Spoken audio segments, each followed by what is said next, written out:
A gente dá sequência à cobertura da morte do Papa Francisco. A gente está aqui numa mesa com uma companhia muito especial, que é o Rodrigo Alvarez, que entende tudo de história da igreja. É fundamental para a gente compreender esse momento. Então, Alvarez, obrigado por estar com a gente aqui nessa cobertura, nesse dia especial. Não dá nem para dizer que é um dia, como a gente já ouviu hoje mais cedo, né? Não é nem um dia triste, nem um dia feliz. É uma transição. O Papa não é uma morte inesperada, né? O dia, você poderia dizer, não sabia que dia ia ser, né, Alvarez? Mas não tem surpresa, tava né? Tudo... não tem nenhuma surpresa, Não, né? não tem. Bom dia, obrigado Bom dia. por me receber aqui. Imagina, para nós é um privilégio. Nós vamos dar sequência a essa cobertura. Eu acho que é importante a gente colocar isso em perspectiva, e o Alvarez vai poder nos ajudar bastante nisso. Quer dizer, o Papa... ele ficou mais tempo do que a média dos papas, se você for medir a média dos papas. Pegar o Bento XVI, ficou 7 anos. Você pegar o João XXIII, que foi um transformador da igreja, ficou 5 anos. Mas a gente teve um Papa, o João Paulo II, que ficou um monte de tempo, né? Mais de um quarto de século. E cada Papa enfrenta o seu momento. Quer dizer, o João Paulo II foi um Papa que enfrentou um momento de muita transformação. Um Papa que, sem dúvida nenhuma, lutou no campo da liberdade, só que liberdade naquele tempo era você lutar contra os regimes autoritários.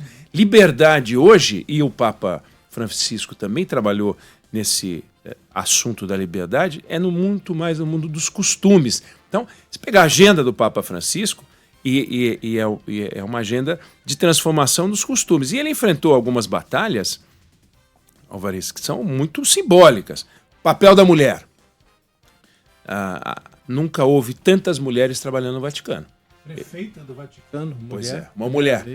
Então ele aumentou a participação da mulher ali no Vaticano numa guerra contra os conservadores. E houve muita resistência contra os conservadores. Só sobre isso, ele fez de Maria Madalena apóstola. Pois é. Depois de 2000 anos. O que é um dado importante. Também dizer o seguinte, que assim que ele assumiu, assim não, mas logo no começo do papado dele, o papado dele foi descrito por alguns como um barco sem rumo, por alguns conservadores. E ele tinha um conservador em particular, um americano, que era aquele Burke, que foi uma guerra. Dá um filme só a relação desses dois, né? Ele tirou do Burke um apartamento de 400 metros quadrados em Roma, era um cardeal, e o aluguel era de 12 mil euros. Quer dizer, como é que ele toma uma decisão dessa? Não é trivial, né? Vamos tirar o apartamento do camarada. Todo mundo ali acostumado com o Fausto da igreja e de repente um Papa que vem defendendo a austeridade, a simplicidade. Tem um conservador dando paulada nele, ele vem e fala, tudo bem, você quer ficar nessa? Tira o apartamento do cara, 12 mil euros, Alvarez. Não é trivial, né? Uma guerra dessa. Não, e faz parte de uma guerra mais ampla, que ele começou no primeiro dia já, né? Quando a gente conversa, eu estive agora em Roma gravando um documentário aqui para a Band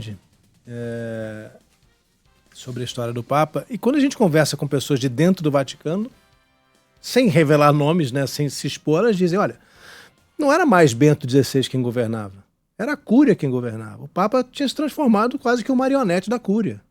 Ele era obrigado a atender aos desejos da Cúria, que era corrupta, que fazia lavagem de dinheiro, que praticava nepotismo, que usava o dinheiro do Vaticano para benefício pessoal e de família. Ou seja, pensa na republiqueta de bananas, era o que tinha se tornado o Vaticano. Lembrando, e em cima disso, talvez mereça um filme, e valha um filme, a história do cardeal Angelo Beccio, né? O Angelo Beccio simplesmente foi o primeiro caso de cardeal que foi em cana. É inacreditável essa história, né? Quer dizer, desde que o Vaticano virou uma cidade-estado, nós estamos falando de quase 100 anos, ele vai a julgamento, um julgamento que dura 80 e tantas sessões, um julgamento que dura 2 anos e tanto, e o camarada sai de lá em cana, com 5 anos de cadeia. Não é uma coisa que se acostumou a ver, né? Aí ele vai lá, Sandro, e vai e compra metade de um prédio em Londres por R$1 bilhão, compra metade, menos da metade. Depois ele completa a compra com mais 800 milhões de reais. E o dinheiro, que é exatamente o que o Alvarez está falando, é a corrupção no seu limite do absurdo. Aí o Papa chama uma corte, são 10 cardeais que vão lá e julgam, e cana no cara, cana. Isso é uma coisa que você só via em filme, né, Alvarez? O Papa, ele entrou lutando pela própria sobrevivência. Ou ele enfrentava a Cúria, ou a Cúria engolia ele como vinha fazendo. Então, ainda mais ele, um Papa à esquerda, um Papa que queria reformar, a primeira coisa que ele fez logo em seguida foi criar um conselho de cardeais para reformar o Vaticano. E não foi morar lá dentro, né? Não é só porque ele gosta de humildade. Você tem razão. Era importante para ele estar se blindar, né? Longe daquele ninho de cobras que tinha se tornado aquilo ali. Então, ele se posicionou logo desde o primeiro momento contra o que existia ali, a Cúria Romana, e com um processo de reforma radical. A gente de fora, às vezes, não tem noção do radicalismo que é. Sim. Mas, como você está falando aí, tudo no Vaticano é muito tradicional. Tem 2000 anos, tem 1000 anos, né? Tudo a gente fala de séculos, né? Claro. Então, você chegar e mudar um poder que veio se estabelecendo ao longo de séculos e dizer, acabou, não vai ter mais corrupção aqui dentro, quem manda sou eu, não é para qualquer um. E é difícil você chamar isso e conseguir fazer valer, né? Eu te pergunto, por exemplo, para as pessoas que não estão muito familiarizadas com esse universo, pensa um governo, qualquer país, governo do Brasil, governo da Argentina, o camarada tem o desafio de unir o governo e também tem que levar a palavra das transformações. Então, ao mesmo tempo em que ele, lá fora, falava de paz, união, papel das mulheres, a bênção, combate à guerra, tal. Só que tinha esse ninho de cobra por trás, então ele tinha uma guerra externa, porque ele tinha que também lutar contra os desafios. A transformação da fé. Você pega, por exemplo, o que era o catolicismo e a força do catolicismo no começo da década, no começo dos anos 2000 e o que se transformou hoje, o peso das outras denominações cristãs, o papel de outras religiões. Ele propôs uma convivência com outras religiões. Isso aí, lá para dentro do Vaticano, eles falam, mas esse cara é doido, né? Então tem o desafio das coisas que ele falava para fora para tentar atrair e transformar, e também o discurso interno, né? O que é interessante, né, você estava falando isso, me fez pensar e lembrar aqui, é que ele só conseguiu isso, porque você falou de outros países, pensar em países, porque o Vaticano não é uma democracia. Exato. Ele tem um poder imperial, total, monárquico. né? Exato. Então, por isso ele conseguiu mudar. Se tivesse um congresso contra o Papa, ele tinha sido empichado. Claro. Não tem a menor dúvida. Eu até pensei muitas vezes, quando é que vão assassinar o Papa? Porque ele anda por aí em carro aberto. Arrumar alguém para matar o Papa, e gente querendo matar o Papa não faltava.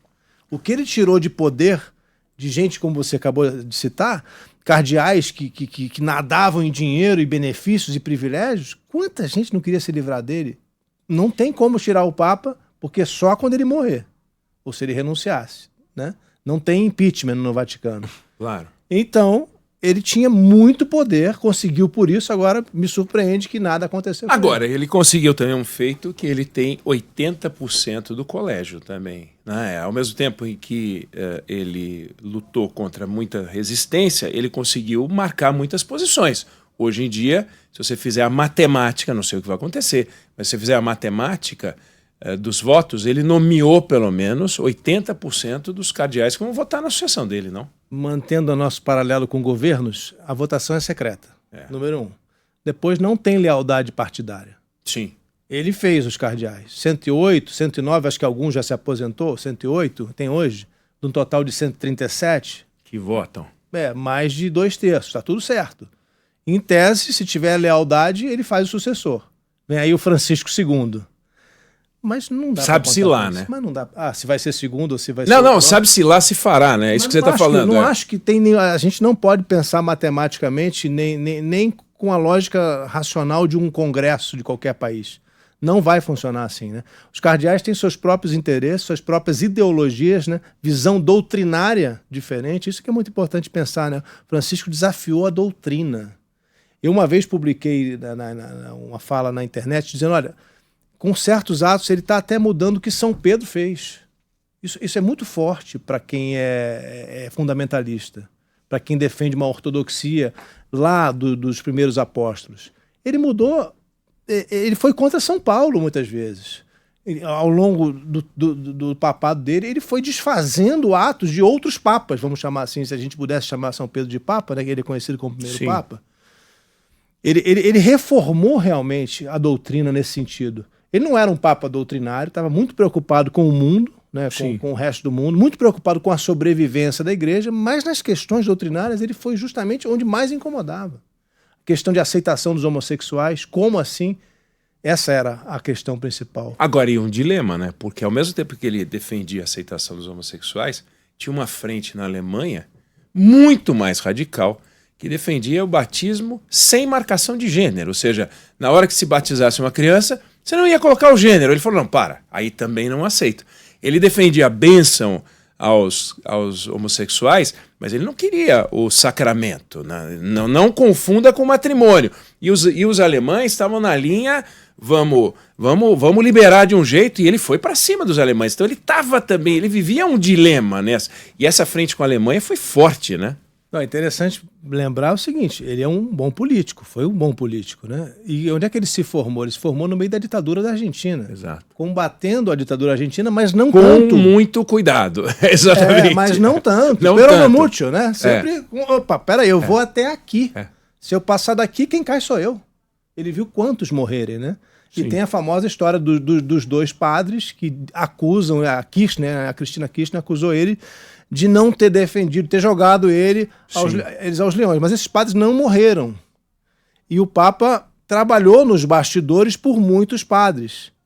Então, assim, ele sempre jogou no limite do que era possível. Não foi um político aventureiro, não foi um reformador ideológico sem limites, de jeito nenhum. Agora, aonde ele fez um ponto e uma conquista indiscutível é no combate ao assédio sexual e à pedofilia. Ali ele levou. Sim. Não era só ele, naturalmente, nessa batalha, mas ele mudou o Código de Direito Canônico, 40 anos depois, mudando o Código de Direito Canônico, a primeira transformação em 40 anos, para poder classificar pedofilia como um crime, né, contra a humanidade, e ali ele pegou um monte de gente. Né? Teve gente graúda que dançou.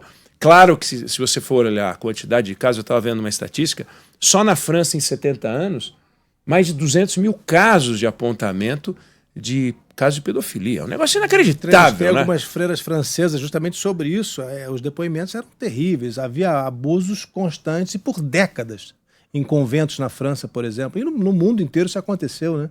Mas, de novo, era uma questão de sobrevivência da igreja. Eu acho que onde tinha a questão de sobrevivência foi mais fácil. Foi mais fácil, até porque essa estava muito frágil, né? Esse era um ponto que, olha, se a gente não mudar, vai quebrar.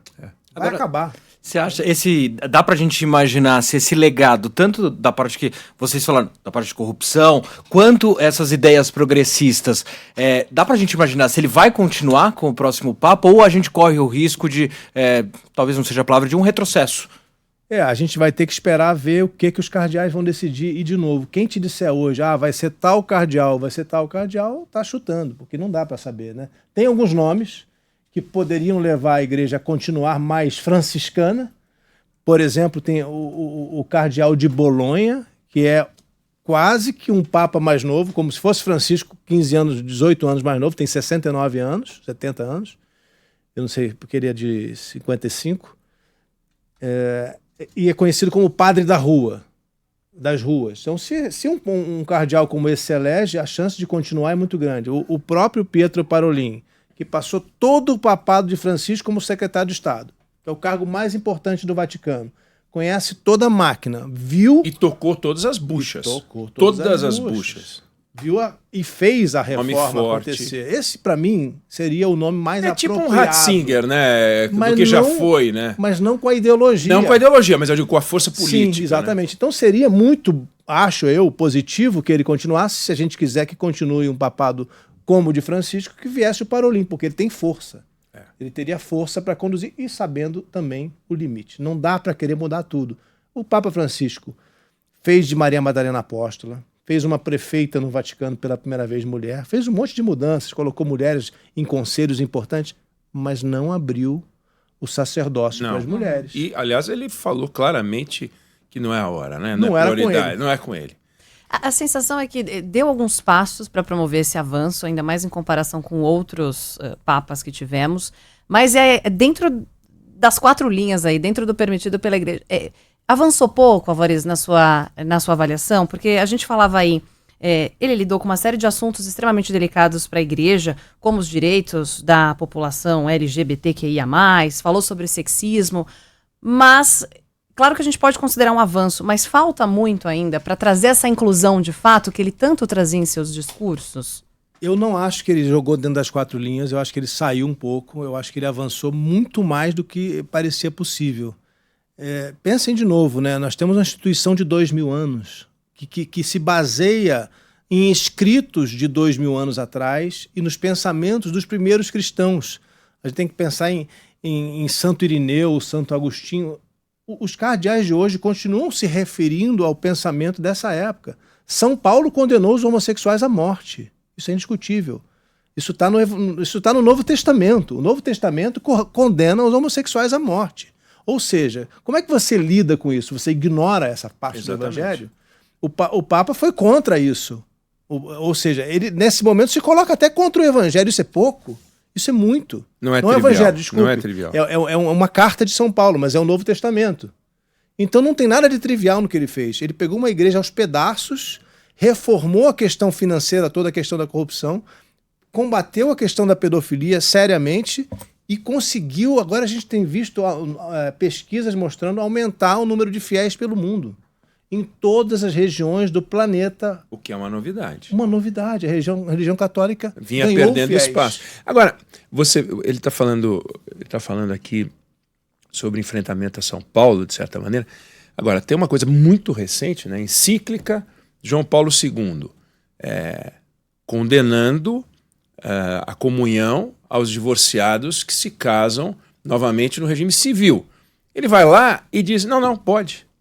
Mas isso ele está falando do Papa de ontem, né? De agora. Ele falou, pode. Quer dizer, então ele foi e não era uma encíclica que ele estava decidindo, era uma doutrina contra uma encíclica de pouco tempo atrás, e isso gerou outra frente. Então, quando eu acho que reforçando o que está dizendo Alvarez, Débora, a gente, obviamente, sempre espera grandes transformações monumentais, porque a sociedade vai mudando, mas se a igreja mudar segundo a sociedade, você perde toda a rigidez da igreja. A igreja é lastreada em cima, como disse o Alvarez, de documentos e mais valores e princípios que são impressionantes e muito antigos.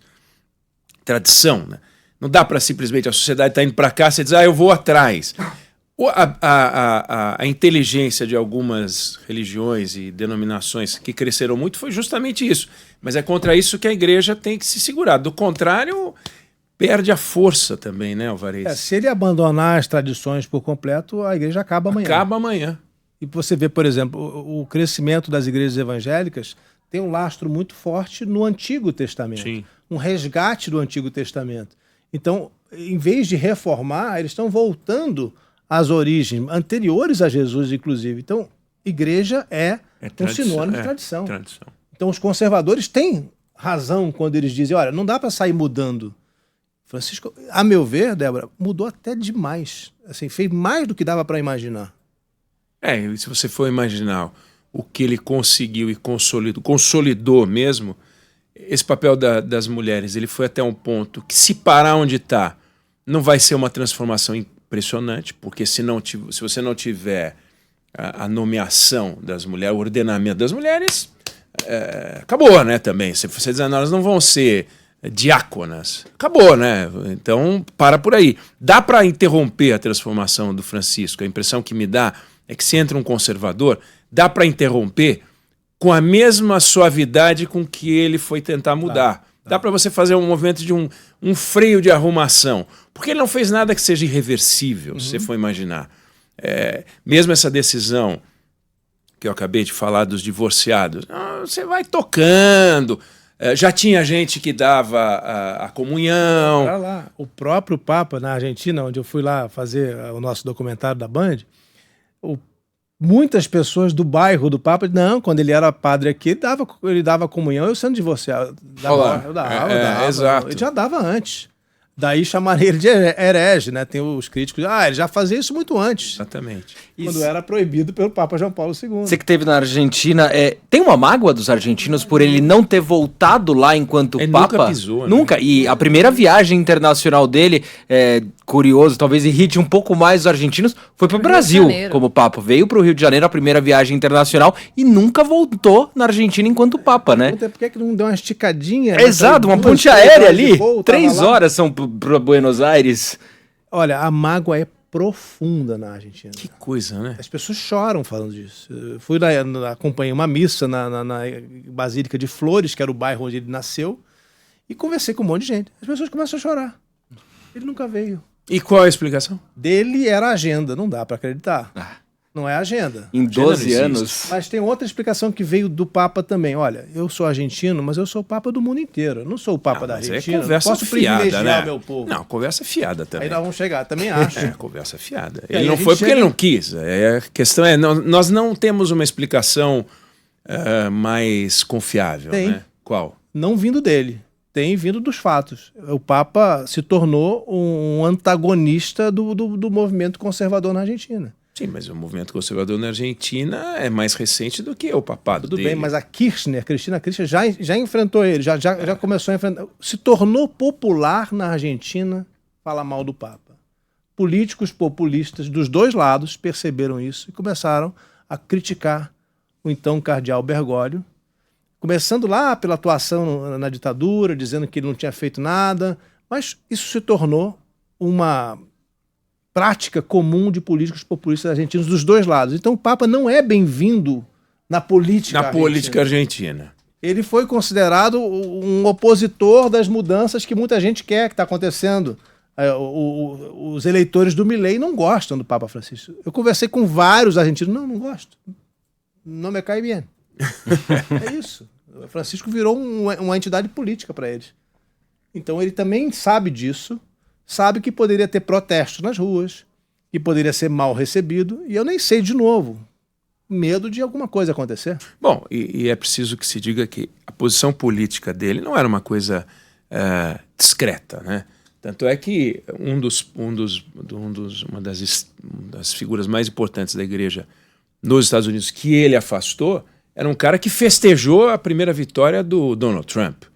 E ele foi lá e deu uma raquetada no cara. Eu acho, Oineg, que hoje, até hoje, né, o Papa Francisco era o maior opositor do Trump. Era o maior. Isso. Né, se a gente colocasse no espectro político do mundo, num extremo hoje estaria o Trump, no outro extremo estaria o Papa Francisco. Não tem nenhum político governante de esquerda na Europa hoje tão oposto ao Trump como era o Francisco. O Trump vem erguendo muros. A gente está vendo muros físicos e tarifários, que são muros imensos também. O Francisco era destruidor de muros. A última fala dele foi em cima disso. Ele reclamando do desprezo pelos vulneráveis, e nos vulneráveis ele inclui os imigrantes. Agora, o Trump dos muros é o Trump 2. O Trump 1 era um Trump dos muros. Já tinha o Murinho do México lá, que deu total, briga, né? Total. Mas o Trump que vem agora é um Trump muito musculoso no seu discurso pró-muro. E o Papa já muito fragilizado fisicamente. O último Papa com uma atuação política, e talvez tenha sido o Papa muito mais político, muito mais ativo, foi o João Paulo II. Primeiro pelo tempo, depois pelo período, quer dizer, é Margaret Thatcher, é Reagan, Guerra Fria, era um mundo... ele ajudou a derrubar o Muro de Berlim, quer dizer, o Papa fez parte... você considera... porque todos os papas aí recentes, você pega João XXIII, teve um papel no campo da doutrinação inacreditável, né? Agora, o João Paulo II, muito forte nesse campo, mas também uma agenda política muito forte. Será que o Francisco era um mix, um pouquinho de outro, menos do que um? Como é que você descreve, como é que você coloca ele nessa história dos papas? Sabe, Paulo VI, João XXIII, o João Paulo I não vale, né? Não deu tempo, João Paulo II também não vai entrar nessa nossa conversa, né? Porque o papado do Bento ele vai entrar quase como uma lacuna, eu diria, na história da igreja. Ele olhou para dentro e não fez nada, absolutamente nada. Né? Era um excelente teólogo, né? Já li muitos livros do Bento XVI extraordinários, a capacidade dele de análise não só do hoje, mas também da história cristã é impressionante, mas como Papa é uma lacuna. Claro. Eu colocaria o Francisco na mesma linhagem do João Paulo II, adaptado ao tempo dele. Certo. Seja, Uma nova agenda. É uma nova agenda. Mais progressista, né? Claro. Mais reformador. Mas se a gente for olhar, é quase que uma continuação, né, um do outro, com uma mudança de perfil, sim, mas os dois altamente políticos. Francisco é muito político. Entrando nas discussões do mundo, né? É isso que você está querendo dizer. Em Diferente todas da elas. doutrina, Exato. mergulho Ele interno. Ele estava tão preocupado com a doutrina quanto ele estava preocupado com o destino do mundo. Ele estava vendo o mundo acabar na frente dele. Ontem, na última aparição, por exemplo, voltou a falar sobre Gaza, né? Nos últimos discursos era um tema que ele tocava bastante. Telefonava para a igrejinha de Gaza praticamente todo dia. Eu fui nessa igreja, a única igreja que tem em Gaza. Quando eu fui lá, era um padre brasileiro, o padre Mário, vinha sendo ameaçado pelo Hamas. Eles jogavam bomba, coquetel molotov, destruíram o carro dele. E depois passou para um argentino, coincidência, não era por isso que o Papa ligava. E é uma igreja que juntava católicos e ortodoxos, uma coisa rara no mundo, porque não tem outra em Gaza. E essa igreja foi atacada várias vezes. O Papa ligava todo dia para lá. Mas isso não é só a preocupação pastoral do Papa com o pessoal da igreja de Gaza, né? É uma demonstração da preocupação que ele tem com o absurdo de quase 50 mil mortos em Gaza, que ele se manifestou o tempo todo muito fortemente contra a guerra em Gaza e contra a guerra na Ucrânia. Ele se meteu em tudo. Se a gente for olhar, ele se meteu em tudo na política. Sim. Então, eu acho que a gente pode colocar ele, né, no mesmo patamar Paulo do João Paulo II. Sem dúvida nenhuma. E como você falou, na agenda do momento, né? Que envolve participação das mulheres, que envolve combate ao crime, porque a pedofilia e o abuso sexual é um assunto que não é só da igreja, mas se a igreja abençoava ou permitia ou convivia com aquilo era não digo um estímulo, mas quase que um laissez-faire para o resto, né? A pessoa pode fazer normalização. E ele não aceitou essa normalização. Então, eu acho que tem um trabalho impressionante dele aí. E também a discussão ambiental, né? Ele falando contra o capitalismo, ele falava mal do capitalismo e também da questão ambiental. Você sabe que na Argentina ele é conhecido como peronista, né? Você fala com as pessoas, não, o Papa é peronista. Até eu não sei se é justa essa afirmação, porque apesar dele ter sido na Argentina muito, muito à esquerda, Kirchner, por exemplo, né, os Kirchner que se declaram herdeiros do peronismo foram contra ele. Agora, o Papa tinha, sim, e mais ainda na Argentina, uma tendência muito à esquerda dentro da política, né? E eu ia te falar uma coisa, né, que é interessante, que na Argentina ele tinha umas características totalmente diferentes de quando ele virou Papa. E a mais marcante são duas. Uma é, ele não dava entrevista. Depois ele passou a ser o Papa da imprensa. Ele era o cardeal daqueles caras chatos que dizem não pro repórter na rua, era ele. Não, hoje não. A outra coisa é, ele não sorria. Os argentinos conheciam o Papa, o cardeal Bergoglio, como uma pessoa de cara fechada. Olha que interessante. Totalmente diferente do que a gente viu do papado, né? O simpaticão falador, né? E aí, como é que você explica essa transformação? É até difícil explicar. Agora que eu tenho o poder que eu poderia ter para fazer as mudanças, eu vou sorrir. Ou agora eu preciso conquistar. Eu não sei te dizer. Mas é marcante, você vê imagens da época, é a cara fechada do Papa. Magro e de cara amarrada. Magro, de cara magro. Depois magro ele liberou a comida. Exato. Um médico com quem eu conversei na Argentina, que o Papa de vez em quando ligava para ele para se aconselhar, me disse, olha, chegou um momento que a saúde do Papa estava ficando debilitada, a gente sabe que ele fez uma cirurgia ainda jovem, tirou metade de um pulmão, ele sempre teve uma saúde um pouco debilitada, e esse médico argentino, ele disse o seguinte, olha, o senhor tem 3 coisas a fazer, Papa, para o senhor viver mais tempo e continuar seu trabalho. Primeira coisa, tem que operar o joelho. Se eu tenho um problema no joelho há muitos anos e nunca operou, tem que operar agora. Senão vai ter que andar de cadeira de rodas. O senhor tem que parar de comer tanto. O senhor precisa de um acompanhamento nutricionista. O senhor está engordando muito. O peso com esse joelho não vai dar certo. e vai ter outros problemas. E outros, você tem que parar de viajar tanto, parar de fazer tantas aparições públicas, tem que diminuir um pouco, botar o pé no freio. E aí o médico esse, o Nelson Costa, ele disse, o Papa não fez nada do que eu disse para ele. Visivelmente, né? Ele não Continua fez. a comer, Não. o joelhão bichado. E a maior prova Cadê? disso é o sorveteiro de Roma, com quem eu conversei lá, né, para o nosso documentário aqui da Band, que disse, olha, de tempos em tempos eu levo umas caixas de sorvete para o Papa. Ele descobriu que tinha um sorveteiro argentino aqui do lado, ele adora o meu sorvete e eu levo. Mas aí, como é que você leva? Não, são muitas caixas. Mas por quê? Não, porque ele distribui para os outros. Ele não come sozinho, os outros cardeais comem com ele. Então o Papa comia muito sorvete. Agora, que sorvete que era, Oineg? De quê? Qual o sabor? Não Doce sei. de leite. Não, você vai... Ah, acertou. Um argentino Doce tem que de ser doce de leite. leite. Ah, doce de leite. Não tem, eu não esperava outra coisa. Você tomou sorvete? Tem, claro. E é claro. bom uma mesmo? delícia. É um bom sorvete italiano. Entendi. Bom sorvete. Não é assim, ó, o melhor sorvete do mundo, é um bom sorvete. É de doce de leite, como o Papa queria, gostava. Agora tem um rito, né? Tem o rito do sepultamento para depois ter o rito da escolha do novo Papa. Tem um prazo para isso? Tem O que a tradição nos fala, né? O enterro do Papa deve ser essa semana. O Papa visitou a Basílica de Santa Maria Maggiore, em Roma, que é uma basílica papal. Um pouco mais de um ano atrás, ele visitou a basílica e disse, eu quero ser enterrado aqui.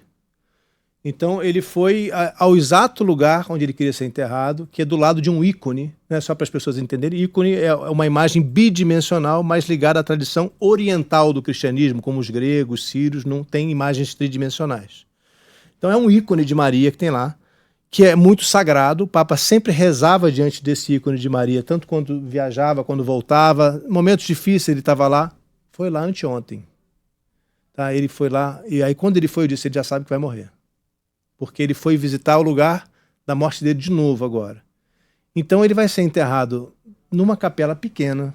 Você vê lá na Basílica de São Pedro, tem mais de 90 papas lá, ex-papas mortos, né? Ali tem 7, na Basílica de Santa Maria Maior, em Roma também. Tem alguns que têm aqueles túmulos maiores, grandes, que chamam a atenção, mas o Papa já disse, não, eu quero uma pedrinha grudada na parede aqui. a identificação. Do lado de uma portinha. Um lugar nada destacado, mas do lado do ícone de Santa Maria Maior, do ícone de Maria, né, de Nossa Senhora, dentro da igreja. Então, o enterro vai ser lá, a gente já sabe disso. O Papa pediu para não ter tanto luxo, tantos acontecimentos. Ele mudou até o caixão dele, né? Mudou tudo, né? Então, eu imagino que não vai ser colocado em exposição como foi com João Paulo II. Eu imagino que vai ter alguma visitação, mas deve ser mais moderada. Tudo deve ser mais moderado. Então, se João Paulo II demorou 6 dias para ser enterrado, um tempo normal, talvez seja até menos. Talvez seja tudo mais breve com o Papa Francisco. Até porque ele não queria, lembra? Isso é importante lembrar, ele não queria atrapalhar a igreja. Ele tinha muito claro, se eu ficar velho, como ficaram alguns antecessores, que não conseguiam governar, que quem governava era o secretário de Estado, eu vou fazer um mal para a igreja. Ele deixou um testamento dizendo, se eu ficar assim, eu abdico. É o que não aconteceu, né? Não aconteceu. Ele foi até o fim. Eu tenho uma teoria, que é só um instinto meu, eu acho que ele escolheu o dia que ele queria morrer. Porque, vamos lembrar, ele passou 38 dias no hospital. Teve um momento que os médicos disseram, a gente teve a opção, foi considerada a opção de desligar os aparelhos e deixar o Papa morrer. Ele poderia ter morrido naqueles 38 dias. Depois ele saiu e fez algumas aparições na rua. Agora, ele começou todo dia a sair. Parecia que ele tinha vontade de ver as pessoas e de dizer para elas que ele estava se despedindo. Ele foi se despedindo de vários lugares. E ontem ele fez a última aparição na própria Praça São Pedro. Num domingo de Páscoa. Num domingo de Páscoa. Ele não podia morrer no dia da ressurreição de Jesus. Ele é muito humilde para fazer isso. Então, eu acho que no instinto, na consciência que ele teve de quando morrer, ele disse, olha, eu posso morrer depois, mas não no mesmo Mas durante dia. não dá. Bom, eu queria agradecer ao Rodrigo Alvarez, ajudando a iluminar esse tema que é muito complexo. A gente não pode encarar o Papa como um personagem político, a gente não pode encarar o Papa só como uma liderança espiritual, é uma coisa extremamente complexa. O Alvarez tem essa percepção da complexidade e conseguiu compartilhar com a gente aqui um pouco do conhecimento dele. Alvarez que volta ao longo da programação e no Jornal da Band para apresentar um resumo dos fatos de hoje, nesse dia da morte do Papa Francisco. Alvarez, obrigado pela tua participação. Ansiosos pelo Obrigado, documentário. Sandro Negri, Débora, prazer estar Obrigado. com vocês. Obrigada. Até mais tarde, Oneg. Até.